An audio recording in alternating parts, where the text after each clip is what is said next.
Shalom, selamat malam para netizen yang kami kasih di dalam nama Bapa, Anak, dan Roh Kudus, dan juga teman-teman yang hadir di ruang Zoom ini. Kami sambut semua, salam kenal, salam kasih. Kita berjumpa kembali di dalam acara Sidang Ilahi. Silakan datang, ikutilah Injil.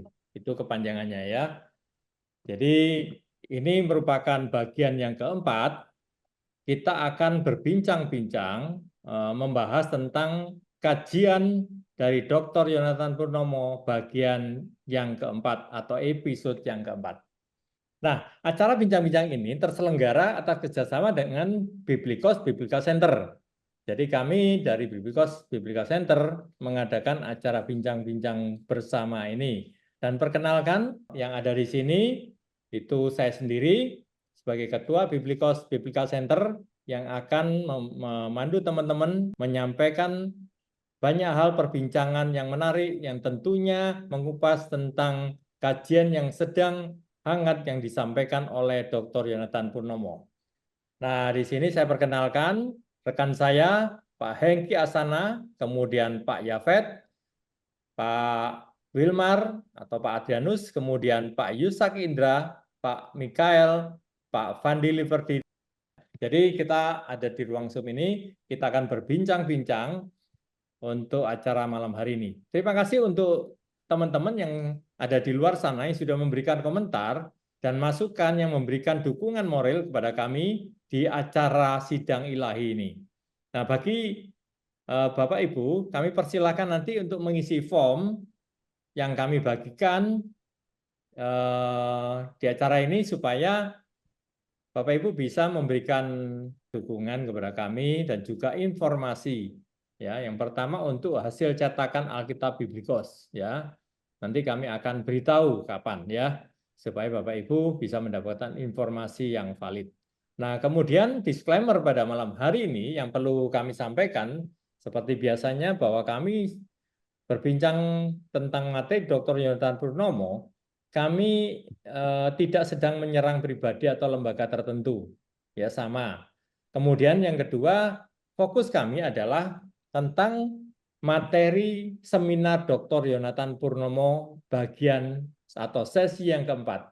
Kemudian yang ketiga, kami menghindari ujaran kebencian. Jadi kami tidak sedang membenci siapapun, tetapi kami ingin memberikan masukan, memberikan pemahaman, memberikan pencerahan kepada teman-teman netizen yang mungkin belum jelas atau memberikan tanggapan yang lebih lagi tentang kajian yang disampaikan oleh Dr. Yonatan Purnomo.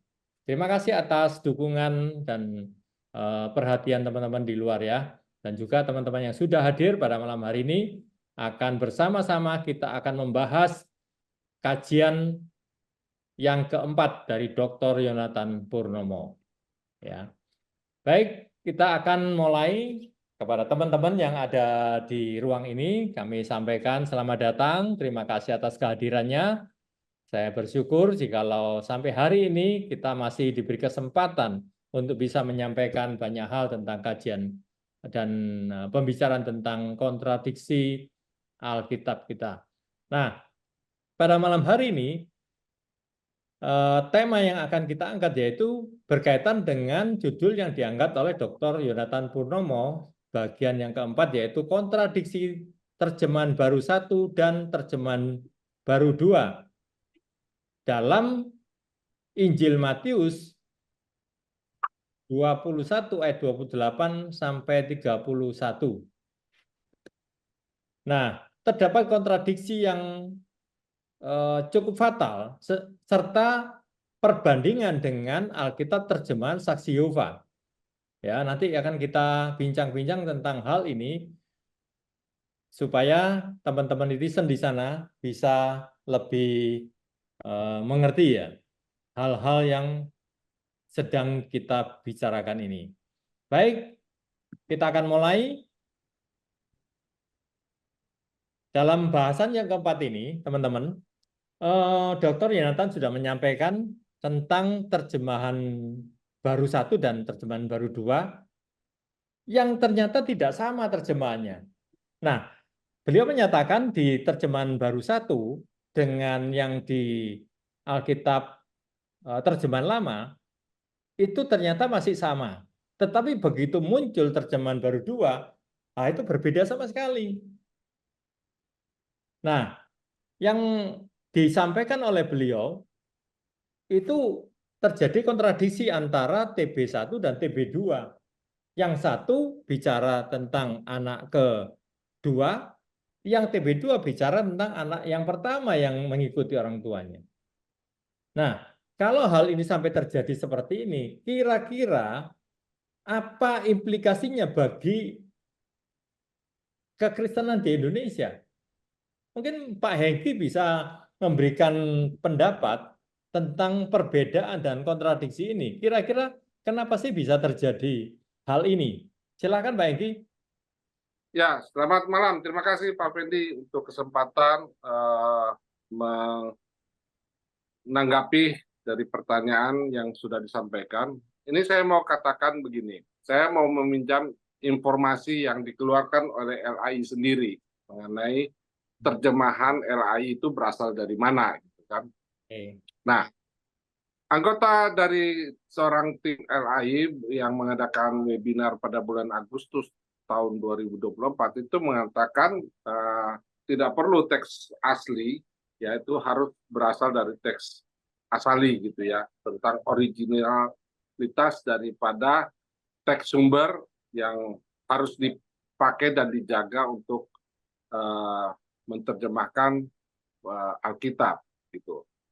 Nah, ini kita juga sudah berbeda dengan pandangan dengan tim LAI ini, karena bagi mereka untuk autograf atau teks asali itu sudah tidak penting lagi gitu, karena sudah tidak ada gitu loh.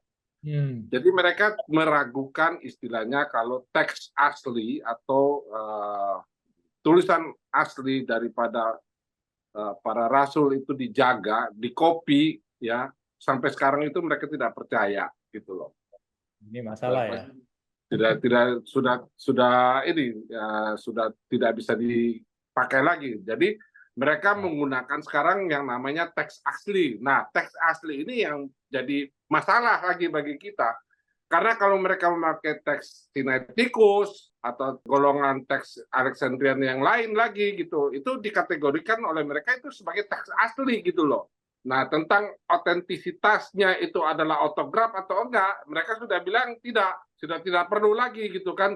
Itu sudah ditransmisikan, sudah berubah atau bagaimana, tapi yang hidup yang sekarang dicari itu adalah teks asli yang bisa diketemukan gitu loh. Nah, ini berbeda pandangan dengan kita yang meyakini bahwa teks asli itu berasal dari kopi daripada autograf yang dijaga sampai sekarang ini. Nah, itu kita sudah berbeda keyakinan gitu ya tentang masalah ini. Nah, yang kedua, itu yang mau saya tekankan, informasi daripada LAI sendiri, dari ahli LAI ini, mereka tuh mengatakan mereka tuh tidak menerjemahkan dari teks asli ini gitu loh. Yang mengerjakan terjemahan teks asli atau menganalisa atau mengkritisi atau mengadakan critical text itu ahli-ahli daripada UBS gitu loh. Oh, jadi artinya Ahli-ahli dari UBS. Ya, nanti apakah nanti dijadikan bahasa Inggris, kemudian dari bahasa Inggris kemudian dibawa menjadi bahasa Indonesia atau bahasa Filipina atau bahasa negara-negara yang lain, itu mereka mengatakan kita nggak perlu kerja lagi, sudah ada ahlinya gitu loh. Jadi ini satu informasi yang cukup fatal dan vital bagi kita. Jadi kalau para ahli di LAI ini mengaku tentang jago terjemahan, saya kira mereka tidak menerjemahkan. Mereka tuh cuma ngambil ya kan hasil terjemah ini kerja daripada tim ahli UBS, kemudian tentang terjemahan yang sudah jadi dalam bentuk bahasa apalah kita nggak tahu, kemudian ini dialih bahasakan ke negara masing-masing gitu loh. Nah, ini yang terjadi seperti itu gitu loh. Karena kita melihat ini, kita harus bisanya menyaksikan ahli-ahli yang ada di LAI ini kerjanya apa? Apakah hanya untuk mengevaluasi lagi hasil dari kerja daripada ahli-ahli UBS. Kalau you sudah adopt, sudah terima dari ahli-ahli UBS, saya kira nggak perlu gitu loh. Ya kan, LAI mempekerjakan sekalian dan mengatasnamakan, wah kita banyak ahli, kita banyak profesor. Anda nggak kerja. Mungkin hanya sebagai ini aja narasumber untuk membela daripada ini. Tapi kalau kita lihat aslinya mereka menerjemahkan, itu tidak. Nah, oleh karena itu kita melihat ketika ada perubahan, ya kan, TB1 di TB2 itu bukan oleh LAI saja yang berubah, di seluruh dunia dari ke teks UBS juga berubah. Jadi saya tidak melihat ada kerja daripada LAI, gitu loh. Oh, bentar Pak Engki. Itu artinya gini ya, mereka terstruktur itu di bawah komando UBS ya. Jadi apa yang dilakukan Yes, UBS itu baru ditransfer ke semua negara yes, gitu. yes. Dan itu pengakuan dari si ahli ini, ahli LAI ini gitu. Silakan cari di webinarnya di bulan Agustus gitu, Hmm. 2024. Jadi Frankie, kalau dibilang LAI Frankie, sebentar, Frankie. menerjemahkan itu jadi masalah. Frankie, ini jadi timbul pertanyaan dari penjelasan Frankie ini. Jadi Ya, UBS menerjemahkan dari kitab asli, maksudnya gini, UBS menerjemahkan dari teks sumber ke bahasa apa? Apakah ke bahasa Inggris, kemudian diterjemahkan lagi ke bahasa Indonesia? Nah, jadi diterjemahkan lagi kan? Berarti kan biasa banyak. betul. Itu yang terjadi begitu. Yang berkumpul di UBS itu adalah para konsultan-konsultan. Indonesia itu hanya mengirimkan satu konsultan, yaitu Anwar Chen di UBS. Yang lain itu enggak. Kalau dia ada opini, ada saran, ada masukan, mungkin dititipin ke Anwar Chen. Tapi apakah Anwar Chen di sana itu bekerja untuk menerjemahkan? Who knows? Oke. Jadi konsilinya UBS ini yang dilakukan baru ditransfer ke berbagai bahasa ya. Ya, itu yang terjadi. Wah, itu bisa terjadi kesalahan terjemahan juga akhirnya kan. Nah, makanya ketika berubah, UBS berubah, LAI itu hanya cuman namanya dia juga ngaku, dia hanya mentransmisikan dari apa yang sudah dikerjakan oleh para ahli UBS gitu loh. Jadi kalau kita mau lawan LAI atau kita mau beropini dengan LAI, kita cuman kena sasaran antara, tapi kalau kita mau berdiskusi dengan ini, diskusinya sama UBS tuh. Pak Hengki, Ini berat ini Pak ininya. ya Pak Hengki, saya mau bertanya itu kalau misalnya mereka tidak mempergunakan lagi, artinya tidak berpatokan lagi kepada sumber asli, kan bisa saja kan sumber-sumber yang ada yang mereka pakai itu karena bukan dari asli, bisa saja itu kan sumber yang ditulis oleh bidat-bidat Kristen yang lahir pada waktu itu, ya kan? Karena kan mereka kan pada nulis surat juga kan? Nah gitu loh Pak. Ini hal yang luar biasa Bapak tanyakan. Ya, Westcott and Hort itu mengambil teks Sinaiticus kemudian digabung dengan teks Vaticanus, ya kan? Itu dia ketemukan di tahun 1800 sekian lah, 44 ketika dia ini beberapa kali kunjungan dia mendapatkan teks Sinaiticus. Nah, tahukah Pak Yafet? Teks Sinaiticus ini dia dapat di mana? Itu dari biara Santa Catarina. Biara ini adalah biara daripada Kristen Yunani Ortodoks, bukan Katolik. Nah, biara Santa Catarina ini adalah di bawah Kristen Yunani Ortodoks, dan teks ini, ya kan, tidak lagi dipakai, bukan tidak dipakai, itu menjadi, kalau mungkin mereka tetap mengkeep, karena fungsi Santa Catarina itu, biar Santa Catarina itu juga menjadi satu museum itu atau museum daripada Alkitab. Dia itu terbesar kedua. Yang pertama itu Roma. Tapi masalahnya kalau orang mengagungkan terus Sinaiticus ini, Kodeks Sinaiticus ini yang tertua, itu namanya Agnes Smith dan saudara kembarnya itu menemukan lagi, ya kan, di biara Santa Catarina, di antara fragmen yang tertulis itu ada fragmen yang itu sudah bekas dihapus itu ada namanya teks yang dikenali lagi itu adalah teks Syriac Sinaiticus. Itu jauh lebih tua daripada Codex Sinaiticus. Nah, coba sekarang agar logika kita ini bermainnya. Satu teks Syriac Sinaiticus itu dipakai oleh golongan Presbyterian itu. Karena Agnes Smith dan ininya saudara kambarnya itu dari Presbyterian. Tapi logika kita berpikir ya, fragmen ini sudah dihapus, dikerik, ya perkamen kulitnya itu dipakai lagi, ditindih dengan tulisan lain lagi gitu loh. Nah itu yang menjadi keyakinan daripada UBS sekarang atau dalam tanda kutip LAI. Ini teks asli, otentik gitu loh. Tapi teks asli ini adalah kopi daripada autograf, tanda tanya besar. Mereka tidak menelusuri, mereka tidak meyakini. Ya saya maklum saja, ketika mereka tidak datang ke sumber daripada yang punya teks asli, mereka tidak akan pernah mendapatkan. Pintu itu tidak pernah dibukakan kepada mereka, kecuali kalau mereka masuk kepada gereja-gereja Bizantin, itu bisa mereka akses, bisa mereka lihat.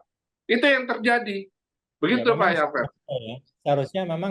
harusnya kan mereka mengecek ya ke sana ya, supaya mereka mendapatkan data yang valid kan, apakah yang ditemu itu benar-benar sesuai dengan teks aslinya kan begitu ya.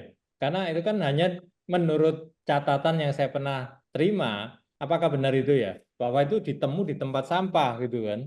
Nah, kenapa Ya jelas mereka itu yakin? di tempat sampah, dan untuk bagian yang keduanya itu baru ada negosiasi dijual sama biarawannya, dibawa ke Rusia gitu loh. Nah, dari Rusia itu fragmen ini ya kan itu dibeli oleh library-nya Inggris.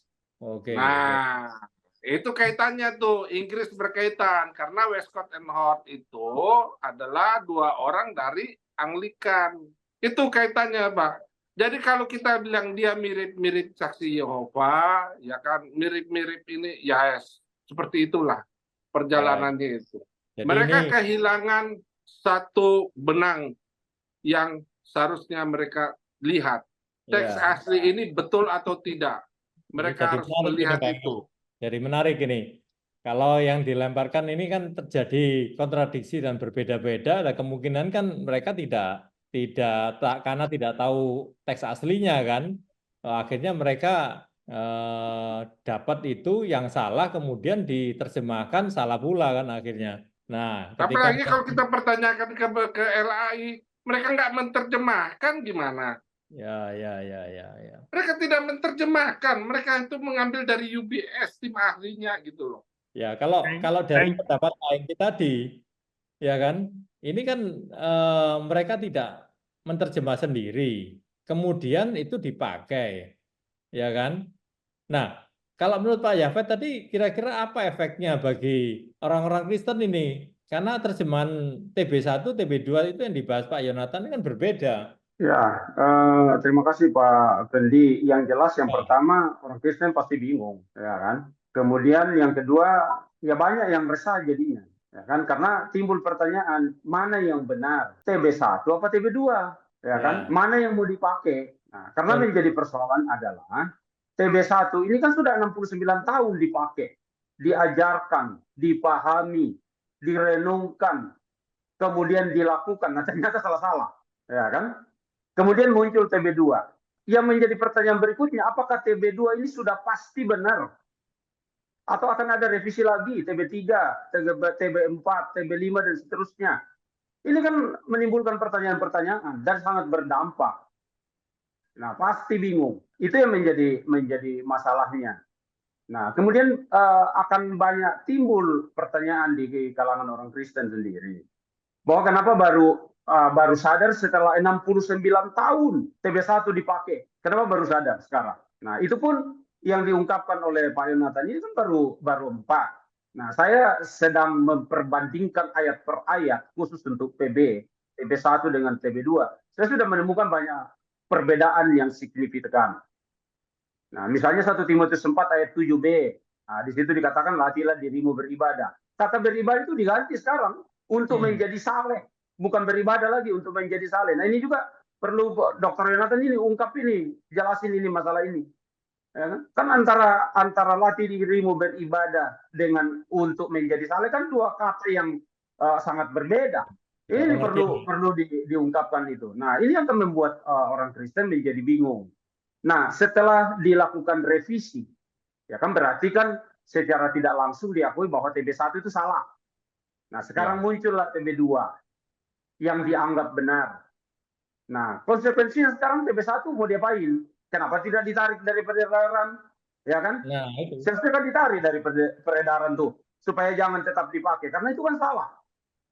Iya, Ya kan? sementara Karena banyak pakai TB2 yang TB1. betul, nah TB2 yang seharusnya apa namanya tuh disosialisasikan ke gereja-gereja dan sinode.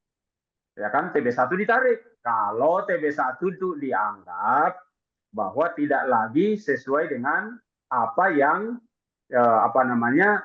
dipahami oleh LAI sendiri, ya kan? Karena ini kan terjemahannya. Nah, jadi itu Pak Fendi yang sangat berdampak bagi orang Kristen. Ya. Nah, terus yang berikut adalah bagaimana dengan ajaran-ajaran yang selama 69 tahun diajarkan melalui TB1. Ya. Sekarang TB2 muncul, ya kan? Nah, berarti kan ajaran-ajaran selama 69 tahun kan bohong semua. Ya kan? Kan secara tidak langsung kan begitu. Ya kan? Apalagi banyak kesalahan. Ya kan? Jadi, Nah, Pak Yafet, Dr. Yonatan, ya. Sebentar. Pak Yafet. Jadi menurut Pak Yafet itu sebenarnya menurut Matius 21 sekarang tuh kalau yang Pak Yafet ketahui itu sebenarnya yang sulung atau yang bungsu, yang nomor 2, yang terakhir. Sebenarnya yang melakukan kehendak Allah itu yang mana sebenarnya? TB1, TB2. Maksudnya ini di luar biblikos ya. Maksudnya kawan-kawan di mana maksudnya netizen gereja kan memahami seperti apa? Setelah ada bukti atau jemaat atau netizen tidak tahu bahwa ada yang sulung, ada yang kedua, ini ada kontradiksi. Bagaimana? Ya, kalau kita bandingkan TB1 dengan TB2, kalau di dalam TB1 itu yang melakukan kehendak bapaknya adalah yang terakhir atau anak yang kedua. Nah, setelah dilakukan revisi oleh LAI tahun 2023, itu dibalik. Di TB2 itu sekarang, ya yang melakukan kehendak bapaknya adalah yang sulung. Nah, jadi yang mana? Jadi kan berbeda. Ya kan berbeda tuh. Kita mau pertanyakan ke LAI untuk menjelaskan. Gereja perlu jawaban yang satu atau dua, karena yang Muslim juga mempertanyakan, mentertawakan Alkitab kita. Nah, ini memang problem ya. Mungkin ini Pak Wilmar dari dua tanggapan tadi yang dari Pak Hengki dengan Pak Yafet ini. Ini Bapak mau pilih yang mana ini? Mau pakai yang mana ini Pak jadinya? Kalau saya sih himbau untuk LAI ya koreksi diri lah. Maksudnya begini, ada beberapa hal yang ingin saya sampaikan. Semua pendapat tadi mendasarkan pada fakta bahwa ternyata dan kenyataannya ini berbeda. Artinya muncul TB1, dulu TL, TB1, kemudian sekarang TB2. Ini kan bukti bahwa kitab yang menjadi rujukan kita, yang notabene dalam tanda kutip itu inerans, ini kan dipertanyakan. Kok ineransi modelnya begini? Ini yang perlu dicermati gitu. Ya. Jadi kalau saya coba menganalisis dari perspektif hukum ya. Ini menarik karena begini, di satu sisi ini kita bicara keimanan, tetapi di sisi lain ada hal yang fundamental yang digoyang. Sebenarnya yang menggoyang bukan siapa-siapa, tapi dari LAI sendiri, dari lembaga yang dia katakan resmi, yang notabene diberi kewenangan untuk itu. Yang digoyang imannya, iman umat ini. Ini yang perlu diperhatikan. Jadi kalau poin saya berarti kitab yang selama ini kita acu, yang kita pelajari, yang kita baca ini memang betul-betul tidak ineranus. Ya, kitab yang patut dipertanyakan kebenarannya.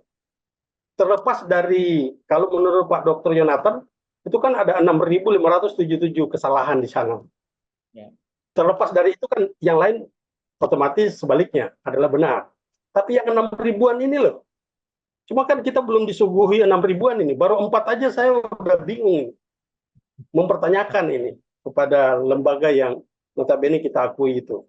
Nah, reasonnya, alasannya ini, ya tadi saya sudah bilang, ini karena berubah-ubah, tidak konsisten.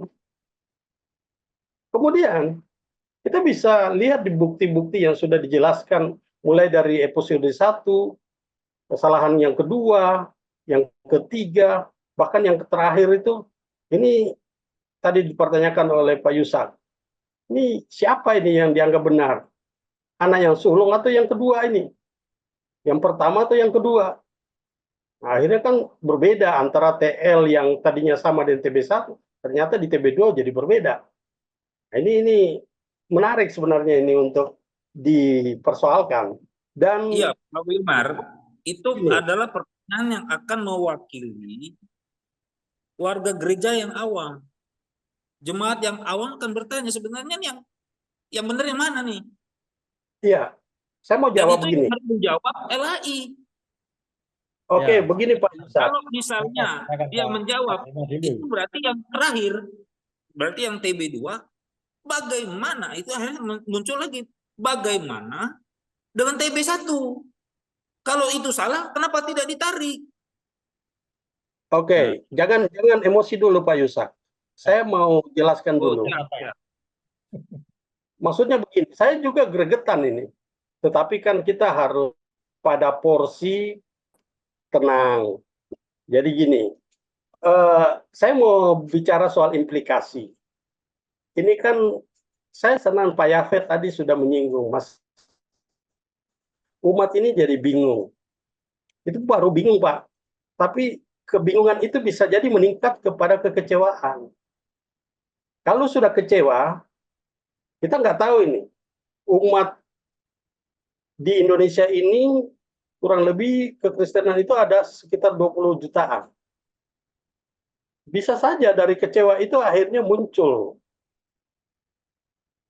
gugatan. Umat bisa menggugat itu. Nah, ya ini hanya memprediksi saja. Saya tidak memprovokasi, tetapi setidak-tidaknya ini kan fakta yang harus diselesaikan. Kemungkinan ada yang kecewa lalu mengambil jalur untuk melakukan gugatan, tapi itu mungkin terlalu jauh. Tapi itu perlu ada ruang untuk situ. Bisa saja itu terjadi. Tadi dikatakan, kok yang sudah dirubah itu kok nggak ditarik lagi? Berarti kan terjadi pembiaran di sini. Motifnya apa? Apa karena takut rugi dan sebagainya? Karena sudah terlanjur dicetak berjuta-juta itu. Tapi kan itu sisi yang lain lah. Tetapi poin saya di sini adalah bisa saja umat yang bingung, kecewa, bisa saja lalu mengambil jalur untuk melakukan gugatan. Pak Wilmar, yang Pak, saya tahu, mungkin saya kan barusan dikirimi undangan juga oleh teman-teman. Itu justru Pak Anwarcen mengadakan acara sosialisasi Alkitabnya. Yang notabene dalam hal ini kan LAI kerjasama dengan kampus. Ini yang ada di Petra misalnya. Nah, kalau seperti Pak Wilman tadi sampaikan, itu artinya seharusnya LAI kan harusnya dia menyadari bahwa ini masalah kan. Dan harusnya dia mengakui kalau itu salah. Nah, tapi buktinya sampai sekarang mereka masih tetap mensosialisasikan Alkitab TB2 begitu. ya itu Pak Fendi. Itu yang saya maksud, itu kan rangkaian peristiwa perbuatan yang secara berlanjut terus-menerus dilakukan. Nah, kalau kemudian tidak bersikap untuk menghentikan dan atau menjelaskan ke umat, implikasinya tadi bisa saja umat, ya tidak semua umat ingin dibodohin seperti itu. Bukan dalam pengertian memang umat bodoh terus. Ini karena ada hal yang fundamental yang dianggap merugikan secara imaterial. Ini Ya, kerugian Pak, imaterial. Pak Wilmar, Ya. kalau saya berpikir gini Pak, setidak-tidaknya LAI itu kalau misalnya ini TB2 mau dilanjutkan, ya seharusnya TB1 itu ditarik. Kemudian dia harus sampaikan ke jemaat, ke gereja, bahwa ini ada kesalahan. Jadi mereka harus minta maaf. Nah, kesalahannya itu kenapa? Nah, ini kan perlu dijelaskan supaya tidak berimbas kepada kekecewaan gereja karena selama ini kan yang membiayai kegiatannya LAI juga kan banyak sumbangan dari gereja, dari orang Kristen sendiri. Nah, kemudian secara tiba-tiba ada perubahan dari TB1 ke TB2. Ternyata TB1 itu banyak salah. Nah, sekarang ada TB2 yang memperbaiki TB1. Nah, ini kan perlu disampaikan, dijelaskan kan. Jangan hanya sosialisasi TB2, tapi tidak pernah berbicara kenapa TB1 itu banyak salahnya. Gitu loh, Pak. Nah, ini kan perlu disampaikan, Pak. Itu masalah gentleman-nya itu nggak ada untuk personal LAI sekarang. Tidak mau rendah hati mengakui. Kalau mereka mengakui kesalahan, kan jemaat kan bisa saja, ya kan? Tapi ini masalahnya tidak mengakui, tapi mengambil posisi they know everything. Apa yang mereka kerjakan di TB1 itu tetap mereka benar gitu loh. Walaupun sudah dibantah sendiri dengan bukti TB2 bahwa mereka salah, mereka menganggap mereka tetap benar. Itu masalahnya gitu loh. Jadi Benar kita dalam sebagai kesalahan. jemaat kan merasa ini kita jadi orang bodoh atau apa kita ini? Pak Atau Hengki, Kan begitu tidak tahu. kenyataan yang terjadi. Halo Pak Hengki, mungkin Sudah apakah salah mereka masih tidak sombong. tahu hal ini? Halo, apakah kemungkinan mereka tidak tahu tentang hal ini ya?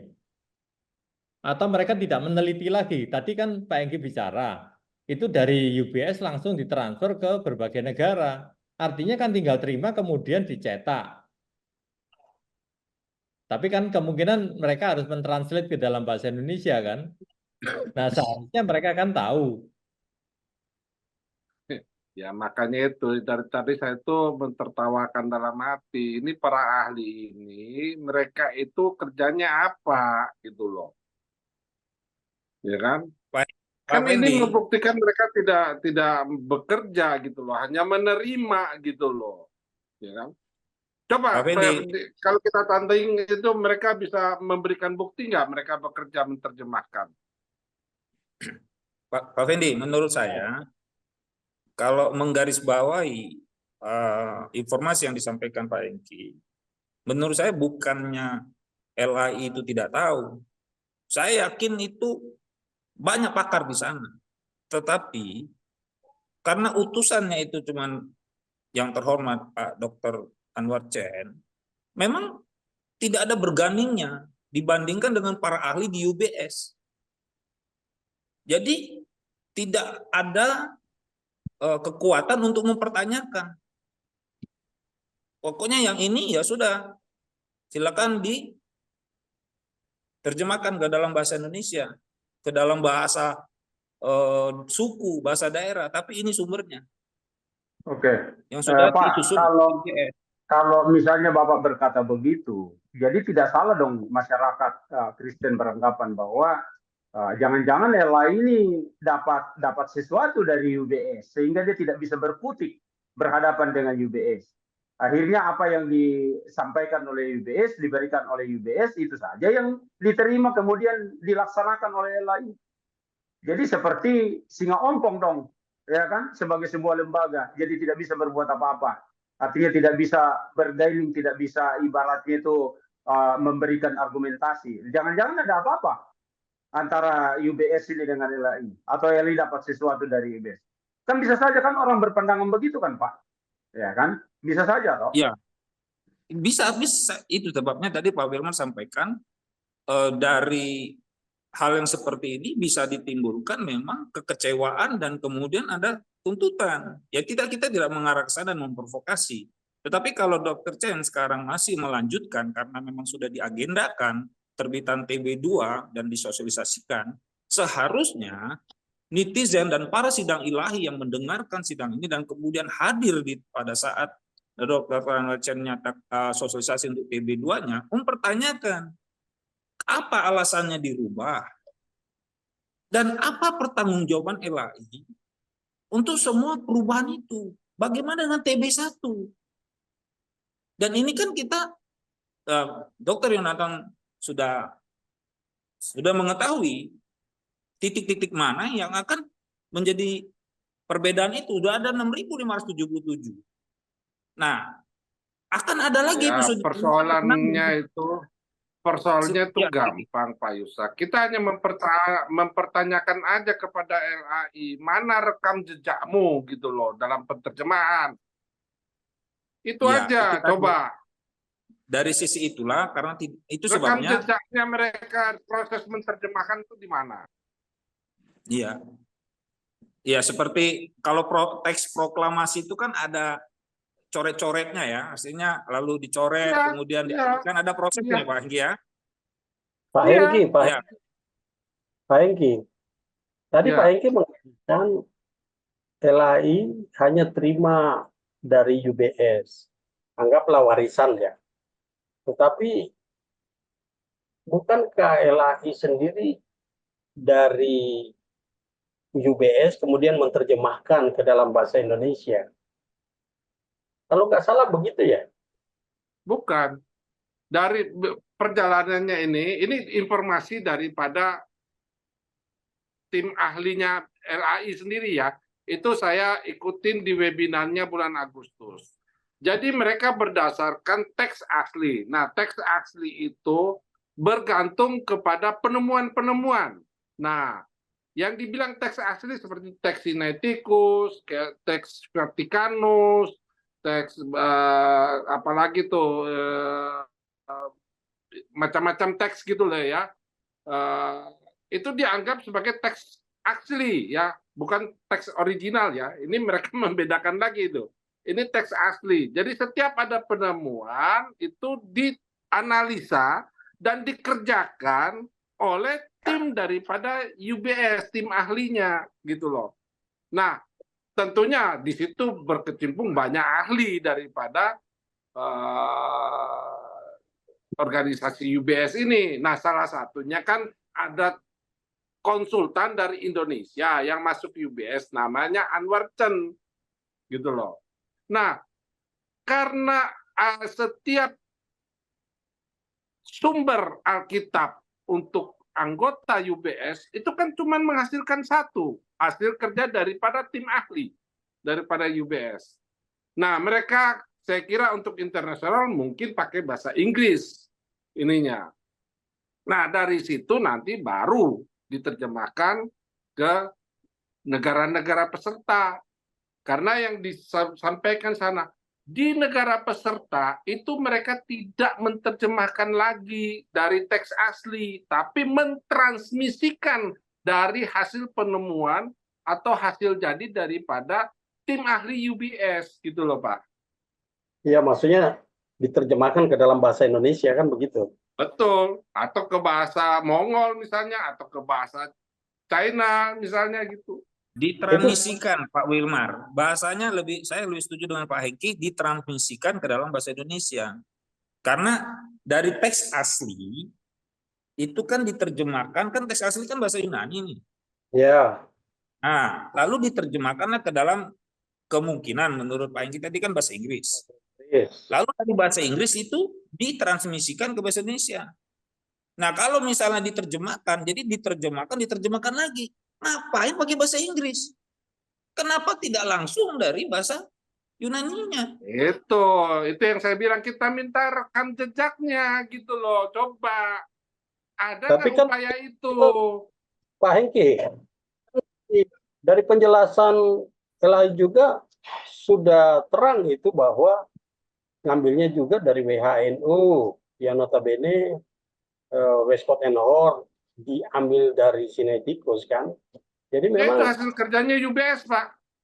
iya, artinya ini ada persoalan sumber teks yang Betul. di UBS sana yang harus sebenarnya dikoreksi itu. Tapi Nah, kalaupun mereka kan begini Pak Adrianus, mereka kan bilang, gini kita agak berbeda Pak ya. Kalau mereka bilang teks asli, ya kan, itu bukan teks original, bukan teks asali. Ini yang harus kita pahami dulu nih Pak. Jadi kalau mereka bilang teks asli Sinaiticus itu teks asli. Tapi Ya. apakah ini original kopi asli dari autograf yang ditulis oleh para rasul? Itu yang saya bilang tanda tanya besar. Kalau kita sih jawab itu kan bukan. Jelas itu bukan. Itu karangan bidat, adopsionis. Tapi bagi mereka itu teks asli. itu masalahnya. Karena ada teksnya dan mereka sebut asli dan mereka terima, begitu Pak Engki ya? Karena ada teks begitu, nyatanya, ya. titiknya. Karena ukurannya itu mereka parameternya ini lebih tua gitu loh. Nah, mereka kan bilang sekarang itu Sinaiticus kan lebih tua gitu kan. Kodeks Sinaiticus ini kan. Nah, kalau mau jujur untuk saat ini sekarang ada yang lebih tua lagi namanya Syriac Sinaiticus. Nah, Engki, Itu tidak dijangkau oleh Westcott and Hort itu, belum dijangkau oleh Westcott and Hort itu. Engki, ini dari penjelasan Pak Engki ini saya timbul, Pak Engki kan mendengar dari webinarnya itu kan.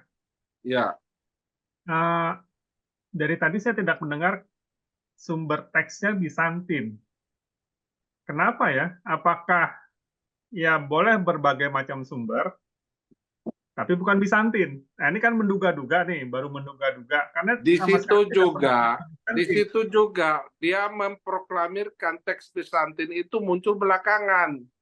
Jadi berbeda lagi pemahaman dengan kita gitu loh. Muncul belakangan ini ya, muncul apa? belakangan itu teks Bizantin. Kalau dibilang awal-awal mereka tidak mengakui itu teks Bizantin, tapi mereka lupa kalau sekarang ya misalnya di terjemahan Perjanjian Lama ya kan. Ini mereka kan bilang itu teks Masoret. Itu teks Masoret lahirnya kapan? Kalau jujur kita mau ngomong, itu kan baru abad 10 gitu kan teks Masoret, ya nggak? Ya. Tapi ada yang namanya Proto Masoret gitu loh. Nah, Proto Masoret ini ya kan itu sudah hidup dari zaman kapan gitu loh. Ya kan? Abad kedua sebelum Masehi atau abad keempat waktu ada perpindahan dari pembuangan. Setelah pembuangan teks Masoret itu muncul proto ya. Ini demikian juga kita. Ya kan di Bizantin, teks Bizantin ini. Mereka katakan ini baru muncul. Nanti dulu. Ini persoalannya sama. Kalau kita mau pinjam istilah ada proto Bizantin itu hidup dari abad mula-mula. Dari zaman para rasul itu sudah memakai namanya teks ini gitu loh. Dan buktinya apa? Teks ini hidup sampai sekarang terjaga di gereja Yunani Ortodoks gitu loh. Apakah ini ditinggalkan sama orang? Tidak.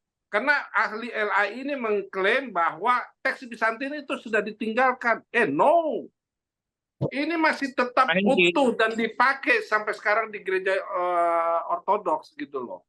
Dan itu adalah hasil daripada teks Bizantin mula-mula. Pak Engki, untuk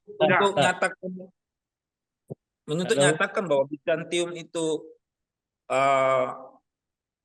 lebih muda, sebenarnya harus kembali ke sejarah gereja ya. Kita kan mengetahui bahwa tahun 330 kekaisaran Roma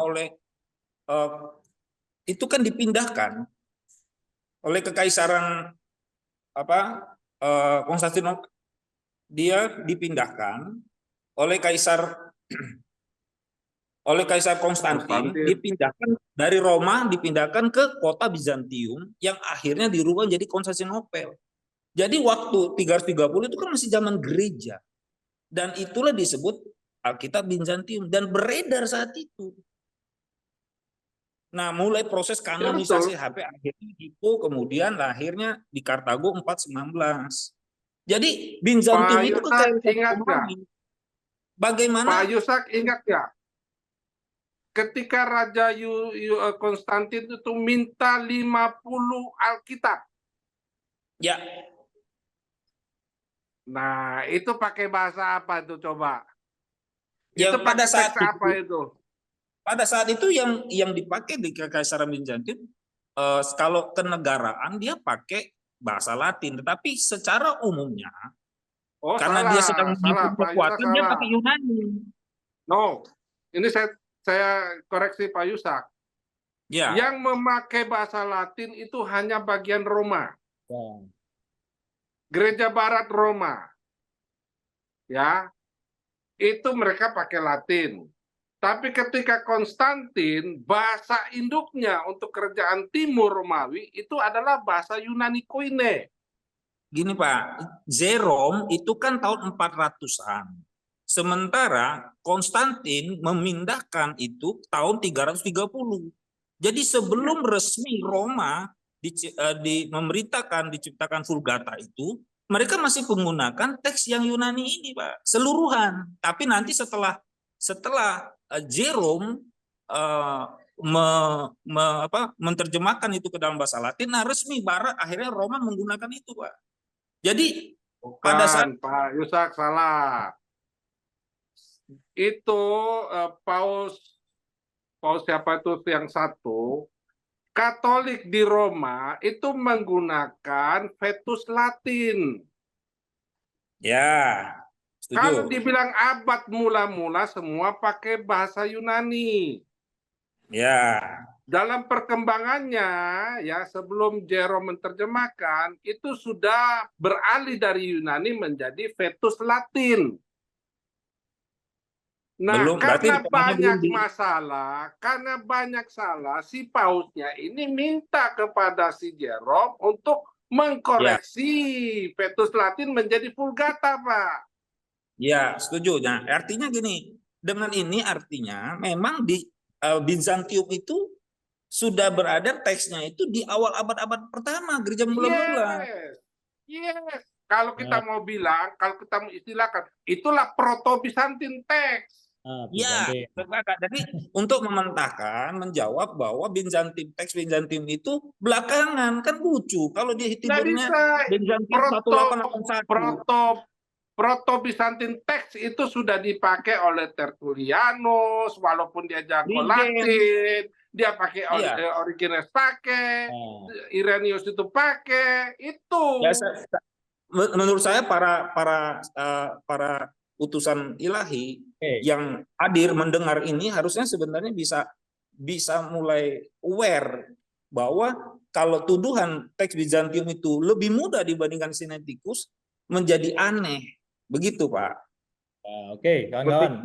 Itu memang yang sejarah. Yang selalu dihembuskan oleh kawan-kawan yang masih tidak menyetujui Pak Yonatan. Jadi mereka selalu mengatakan bahwa teks Bizantin itu adalah teks muda, baru ada abad ke-10, 14 dan sebagainya. Nah, ini mungkin mereka perlu mendengar ini supaya mereka paham, ya kan? Artinya bahwa teks Bizantin itu bukan tiba-tiba muncul di awal-awal di abad ke-10 dan 14, tapi itu adalah sudah ada di zaman gereja mula-mula. Cuman namanya justru kalau abad ke-14-15 itu sudah akhir keruntuhan Bizantium. Ya, itu baru muncul oleh Kesultanan Utsmania. Jadi aneh. Ya, oke. Lebih mudah kan. Bagaimana nalarnya? Itu menjawab untuk tuduhan bahwa Bizantium itu muda, sangat. Ini malah awal abad gereja di awal. Ya, terima kasih sudah. Kita simpan dulu ya untuk hal ini. Kita coba bicarakan lagi kembali ke masalah teks yang dibahas oleh Dr. Yonatan, ya, supaya ini tidak semakin melebar. Nah, saya mau coba untuk meneliti bagaimana kesan dari teman-teman yang melihat bahwa ini adalah menyinggung tentang teks saksi Yehova, ya kan? Nah, di situ Dr. Yonatan sudah menyinggung tentang bahwa Alkitab Sasiova itu kenapa kok mirip-mirip, bahkan ada yang persis, ya kan? Jadi artinya ketika ada muncul teks Sasiova itu di-compare dengan LAI, itu kenapa kok mirip dan hampir sama? Bahkan hal-hal mungkin di dalam perubahannya juga hampir sama. Kira-kira menurut Bung Yusak gimana ini? Kalau menurut saya, yang disampaikan oleh Dr. Yonatan Purnomo dalam YouTube-nya itu sebenarnya sedang menggugah para stakeholder, para jemaat dan semua untuk menyadarkan kembali itu sebuah fakta. Bagaimana titik-titik di mana ketika Saksi Yehova merubah, membuat edisi baru, kemudian disusul juga oleh UBS yang kebetulan LAI di sini adalah anggota daripada UBS. Ini Nah, mengerikan sebenarnya. Sebenarnya kita harus apakah waspada. ya, Kenapa bisa menjadi begitu sama? Kalau ketika tidak dikoreksi bagian ini, mereka tidak koreksi. Ketika yang ini dikoreksi, lalu mengikuti. Nah, nah, sehingga mungkin gini, ini Bung sangat, Yusak. ya, Apakah ini ada kaitan dengan persamaan teks sumbernya kira-kira? jelas di situ Dr. Yonatan Purnomo dengan bukti gamblang menjelaskan kenapa hal ini terjadi dalam sebuah hipotesanya, bahwa karena sumbernya sama. Tidak ada lagi alasan lain. Karena apa? Karena sumber teksnya sama, berbeda dengan ketika dibandingkan dengan Bizantium. Tapi ketika semua terjemahannya larinya ke sumber yang sama, Sinaiticus itu yang kita arahkan karena UBS, anggota dari Westcott and Court, WHNU ngambil gabungan dari Sinaiticus dan yang lain itu, akhirnya sama. Jelas, nah karena dengan sumber yang sama, gereja, para utusan ilahi yang mendengarkan siaran ini, harusnya mulai mempertanyakan, menyelidiki kitab suci, bukan di kisah para rasul, para murid setelah Yesus naik ke surga, kemudian mereka menyempatkan diri, tidak memusingkan dia bagi kepada diaken-diaken dan menghabiskan waktu mereka untuk menyelidiki kitab suci. Para rasul saja melakukan hal itu. Saya pikir ini juga bagian kita untuk melakukan hal yang sama, menyelidiki kembali Alkitab kita. Dr. Yonatan Purnomo sudah membuka terobosan. Kita berharap kalau ada jembatan, ya seperti itu Pak. Sementara itu Ya, dulu yang saya terima jawab. kasih, Pak Yusak. Mungkin kalau kita lihat terjemahan yang disampaikan oleh Dr. Yonatan ya kan, dan perubahannya, saya lihat kan ada perubahan, tapi 10 tahun sebelumnya Saksi Yehova sudah menerjemahkan, sudah terbit terjemahan, ya kan? Kemudian tiba-tiba LAI memunculkan hal yang sama dan itu dikomparkan itu sama persis dan Ya, dengan kesalahan yang sama. Nah, menurut Pak Fandi Liverdi, kira-kira kenapa ya ini sampai dibuat sama? Apakah memang ini saling mencontoh, ya kan? Atau mungkin yang tadi disampaikan oleh teman-teman yang lain, ada pemikiran kemungkinan apakah ini mereka bersama-sama gitu loh. Ini membuat keraguan bagi para netizen termasuk kami kan.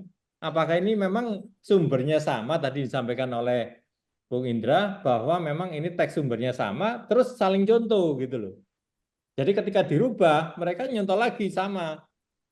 Nah, menurut Pak Engki tadi dari UBS-nya mereka mungkin sama-sama di sana. Saya nggak ngerti. Bagaimana menurut Pak Fandi? Ya, ikut Pak ya. Kesimpulannya saya setuju, itu pasti dari sumber yang sama. Ya, sumber yang sama sudah diterjemahkan dari UBS sehingga nanti diteruskan aja ditransmisikan ke negara masing-masing, disesuaikan dengan bahasanya. Sehingga jika terdapat satu kesalahan, maka semuanya salahnya sama gitu. Nah, itu perlu dikoreksi lah gitulah.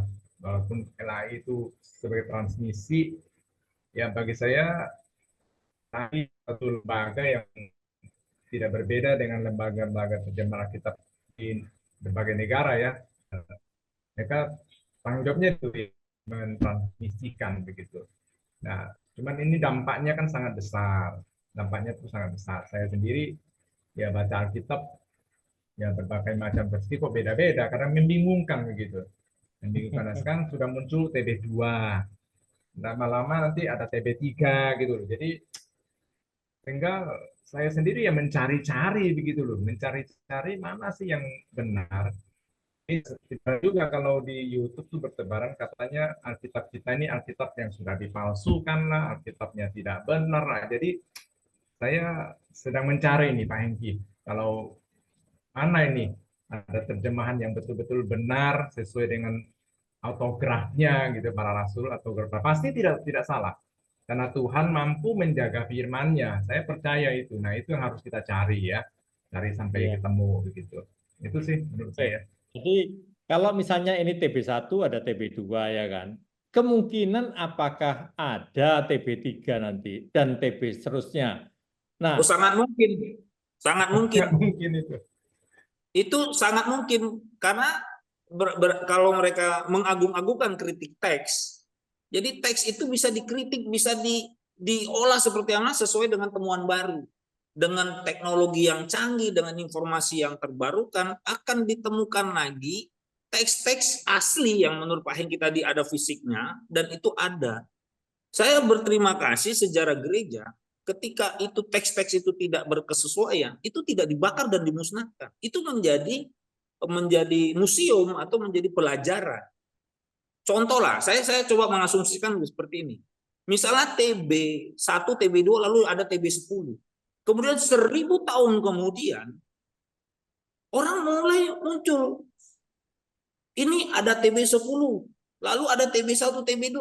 Akhirnya 1000 tahun lagi gereja, ini yang benar yang TB mana ini? Pak Ishak, kan kalau mendengarkan penjelasan Pak Hengki tadi, ya itu tergantung penemuan.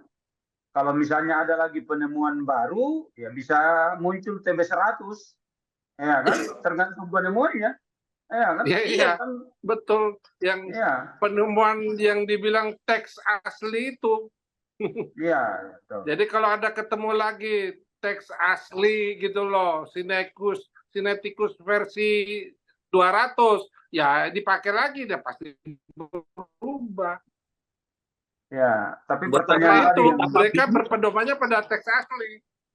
ya, tapi menarik pertanyaan tadi itu Pak, apa namanya yang dilontarkan Pak Fendi, ya kan? Nah, kenapa kok apa namanya itu ayat-ayat yang dirubah saksi Yehova itu juga sama dengan yang ada dirubah oleh LAI di dalam TB2. Nah, saya malah berpikir begini. Nah, apakah tidak ada kemungkinan itu saksi Yehova dengan LAI ini main mata dalam hal itu gitu loh. Nah, bisa saja kan artinya kita menduga-duga kan itu kan. Bisa saja kan terjadi seperti itu atau setidak-tidaknya jangan-jangan ini LAI ini mencontoh terjemahan saksi Yehova. Kan bisa saja kan begitu. Ya kan? Nah, bahkan ada yang lebih ekstrim lagi, ya kan? Bisa timbul pertanyaan, jangan-jangan ada orang-orang saksi Yehova menyusup ke LAI ini. Nah, ya kan lebih parah lagi tuh kalau misalnya itu terjadi. Wah, Bagaimana itu kira-kira? Ada yang lebih besar, Pak Yafet. Ada yang lebih besar lagi. Coba kita selidiki bersama-sama. Apakah UBS itu juga merekrut organisasi SSY itu sebagai anggotanya? Ya bisa jadi. Kan kalau di Indonesia kita kan against gitu kan. Tapi kalau di Amerika, di tempat lain, no. Iya, tidak ada masalah. Tidak ada masalah gitu loh. Iya, sepanjang keahliannya bisa Ya, dipergunakan, dipakai. jadi kalau bisa persis sama, ini berawal mula dari hasil kerja daripada tim ahli UBS gitu loh. Iya, karena LAI kita cuma terima bersihnya kan. Iya, coba kita lihat gini. Kita lihat saja gini. Apa bedanya SSY dengan LAI? Coba, apa bedanya? Kalau SSY kan ngomong ya kan, Yesus itu manusia. Iya nggak? LAI LAI. ngomong, Yesus juga manusia, tapi apa? Manusia peratuhan. Iya nggak? Nah sekarang bisa Biblikos ngomong, Yesus itu adalah Tuhan, LAI marah. Itu yang terjadi. Karena bagi dia Yesus itu manusia peratuhan. Jadi menyimpulkan dari kemungkinan tadi yang disampaikan oleh Pak Yafet, apakah nggak mungkin saksi Yehova itu menyusup ke LAI? Sudah terjawab Pak, nggak perlu disusupkan. Dia mungkin diundang Pak, mungkin diundang yang di Amerika memang menjadi anggotanya, nggak perlu disusupkan. Bisa jadi Pak, karena orang diundang sana lagi. itu kan, iya, orang sana Ya. kan beda dengan Kok kita. bisa Kan? sama gitu loh. Iya, karena sangat bisa, karena bisa Kitab- sama itu. Kitab saksi Yehova bahasa Cina juga sama. Iya kan? Ya, karena dari 4 video Dr. Yonatan Purnomo yang disampaikan ke para utusan ilahi yang menyaksikan, menonton, itu semuanya itu mendegradasi kealahan Yesus. Justru Bibliko sedang menekankan keilahian Yesus dari poin-poinnya. Dimarahin kita dimarahin gitu. Malah Yesus dimarahin. itu bukan Tuhan itu. Yesus itu Ya, kalau LAI bilang itu peratuhan gitu loh. Kalau saksi Yehova bilang Yesus bilang itu manusia. LAI ngomong Yesus itu manusia, peratuhan dia. Pak Hengki, saya kok jadi terpikir peristiwa Taman Eden nih. Ada 2 kekuatan besar yang sedang bekerja ini. Iya lah. Ada dialektika Taman Eden terjadi saat ini. Jadi ternyata pihak sebelah itu tidak juga berhenti sampai hari ini. Bahkan menggunakan lembaga-lembaga itu, UBS lah, untuk membawa manusia ini berlawanan dengan Tuhan. Betul. Ya, kalau Biasa. belajar Pak Wilmar, kalau belajar sejarah gereja, setiap lembaga yang terlembagakan akhirnya menjadi benteng melawan Kristus itu sendiri. Wow. Itu lihat Pavlos sendiri sudah ngomong. ya, kalau perpecahan gereja, skisma besar itu sudah terlembagakan, kemudian reformasi dan kemudian sejarah gereja sudah menghasilkan itu. Memang sudah disampaikan bahwa setelah Yohanes Pembaptis, penyesat-penyesat itu mau menduduki tahta itu dan menyerongkan dan berusaha untuk menduduki tahta itu.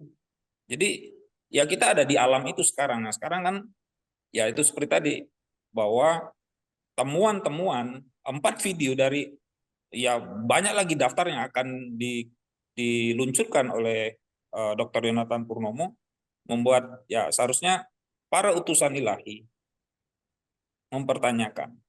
Saya berharap sekali bisa hadir di Dr. Anwar Chen ketika beliau menyampaikan ini, netizen yang hadir itu mempertanyakan pertanggungjawaban untuk TB1 itu bagaimana? Bagaimana dengan skripsi-skripsi? Bagaimana dengan lulusan-lulusan yang mungkin saja mengambil ayat-ayat itu? Berapa persentase ayat itu sudah diambil dan menjadi bahan rujukan untuk pengajaran? Itu besar sekali dampaknya. Dan saya lihat ketika Pak Wilmar bilang ini bisa berujung kepada tuntutan, bisa saja Pak. Kalau netizen itu sekarang dengan kebebasan mengungkapkan pendapat, pikiran, dan itu dilindungi undang-undang kebebasan kita berserikat. Itu dari saya. Terima kasih. Baik, teman-teman. Terima kasih. Kita sudah di penghujung acara ya. Kita sudah berbincang cukup panjang lebar dan menarik sekali tadi perbincangannya. Terima kasih untuk pencerahannya kepada para netizen di luar sana. Mereka memang mengharapkan ada penjelasan tentang hal ini karena banyak sekali pendapat-pendapat yang mengatakan bahwa tidak ada Alkitab yang pernah dikanonkan. Siapa yang pernah bilang begitu?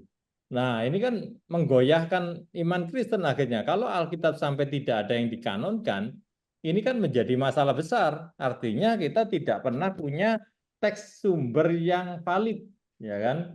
Ini yang menjadi pertanyaan bagi kita semua. Oke, baik, malam hari ini kita sudah menyelesaikan perbincangan kita. Kita sudah sampai di titik penghujung. Terima kasih untuk kehadiran teman-teman. Tapi sebelumnya saya akan berikan kesimpulan, ya. Jadi tadi yang sudah kita bahas dengan luar biasa oleh teman-teman yang di dalam Zoom ini, bahwa yang pertama teks sumber yang kemungkinan dan sudah diakui oleh LAI dan UBS itu adalah mereka mengambil dari sinergikus seperti yang disampaikan oleh Pak Hengki tadi. Jadi itu adalah menjadi rujukan mereka, padahal teks ini adalah teks sumber yang tidak kanon, artinya diambil di tempat sampah. Dan ada banyak hal yang dirubah, ya kan? Jadi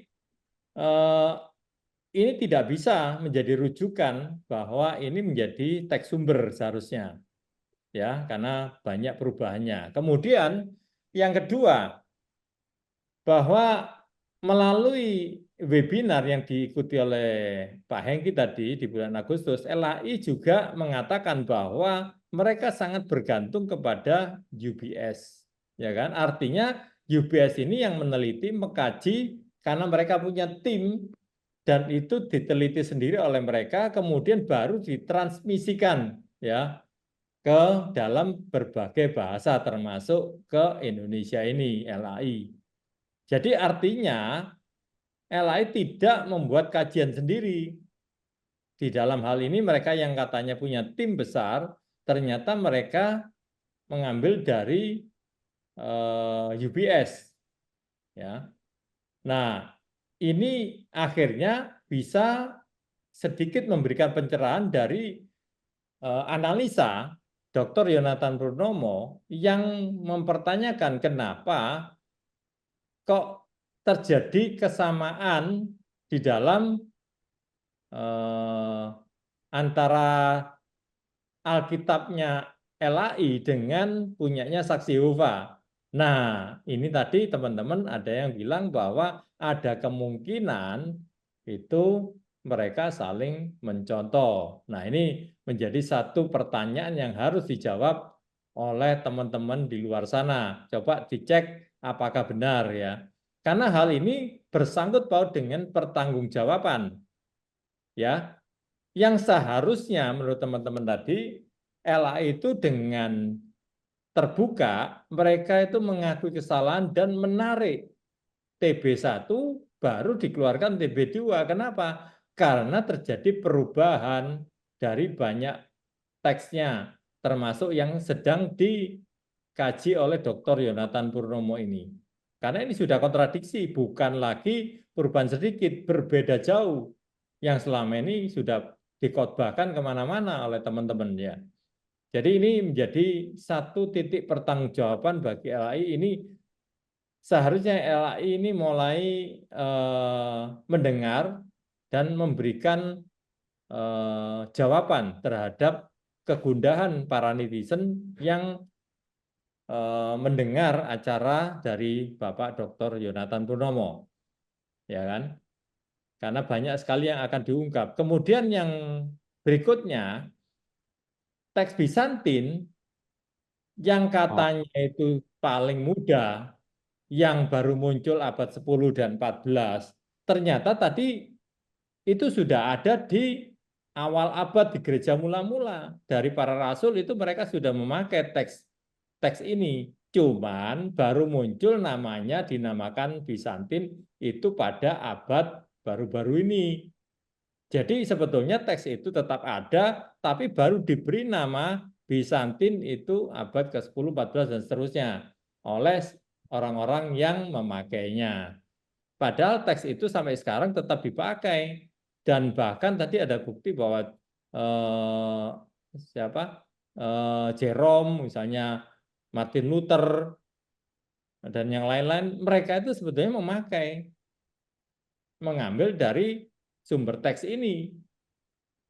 Nah, yang selanjutnya, sekarang yang menjadi masalah adalah LAI dengan saksi Yehova, ini kenapa kok teksnya itu sama dan perubahannya sama?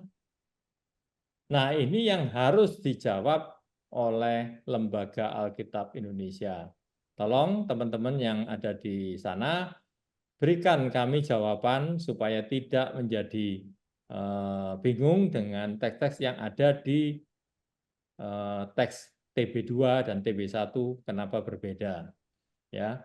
Kemudian yang berikutnya, tolong diinfokan kepada teman-teman ya bahwa sekarang ini kita ini sudah menerjemahkan teks Bizantin Alkitab Kanon. Ya. Jadi sebenarnya kita ini masih punya sumber teks yang kanon.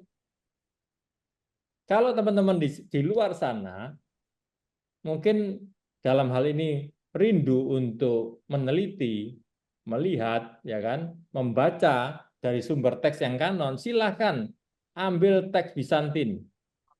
Ya, nanti bagi teman-teman yang tidak bisa bahasa Yunani, tunggu Alkitab dari Biblikos. Itu sudah diterjemahkan dan sudah selesai ke dalam bahasa Indonesia. Nah, itu akan menjawab banyak hal tentang kegalauan, tentang banyak hal yang berbeda, yang salah, dan sebagainya. Karena sumber teks yang kanon itu menghasilkan Alkitab yang kanon. Dan dengan Alkitab kanon, maka kita semakin diteguhkan. Tidak ada lagi kontradiksi, tidak ada lagi kesalahan-kesalahan. Kenapa? Karena Tuhan kita percayai sudah memberikan firman-Nya dan Dia tidak mungkin membiarkan kita ini tidak mengerti akan firman-Nya dengan Alkitab yang berbeda-beda. Tapi dengan Alkitab kanon, kita semakin mengerti bahwa begitu besar, begitu kaya, begitu ineransi Alkitab ini, tidak ada kesalahannya. Ya, saya percaya Tuhan menjaga firman-Nya sampai hari ini. Terima kasih atas kehadiran teman-teman dan terima kasih untuk netizen di luar sana. Kiranya Tuhan senantiasa memberikan kepada kita pencerahan, kekuatan, dan biarlah kita mau senantiasa diubahkan dan kita belajar dari sumber teks yang kanon. Dan kita menunggu untuk episode berikutnya dari Dr. Yonatan Purnomo yang akan kita bahas di acara minggu depan. Sampai berjumpa dan Tuhan Yesus memberkati kita semua. Haleluya. Amin.